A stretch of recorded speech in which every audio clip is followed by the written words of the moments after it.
Hi folks, in our final review of names and formulas of compounds, we're going to look at molecular compounds, and these are generally easier to work with, so we'll do all the examples within one video.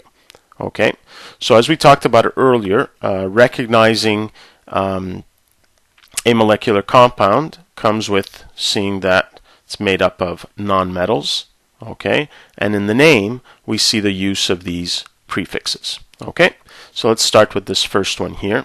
Okay, so we see sulfur and oxygen, and the fact that there's 2 sulfur and 3 oxygen will affect how it's going to be named. Okay, so that's one of the big differences between molecular and ionic compounds in terms of naming them, is here we specify the number. Okay, so we see the number 2, and that's represented by the prefix di.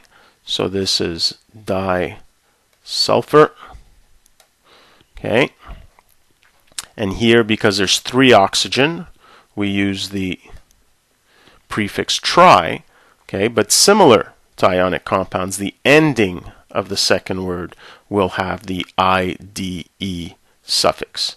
So we take the root of oxygen, which is OX, so it becomes oxide. Okay, so here we have disulfur trioxide. So we have to specify the number of each. Okay, now let's look at an example where we're given the name. So again, we see tetra. That tells us, okay, this is a molecular compound. Okay, and the fact that we've got carbon and chlorine as our 2 types of atoms. Okay, now notice here there's no prefix to carbon. So normally the prefix for one atom is mono. Okay, but the one exception we have here is when the first element has only 1 representative, we don't bother putting the mono. So we don't say monocarbon tetrachloride. So when we don't see a prefix in front of the first one, it means that there's only 1. So here we have carbon, but here the prefix tetra tells us that there's 4. So 4 is represented by tetra. So here we have Cl4. Okay, so let's do one more example where we're given the formula.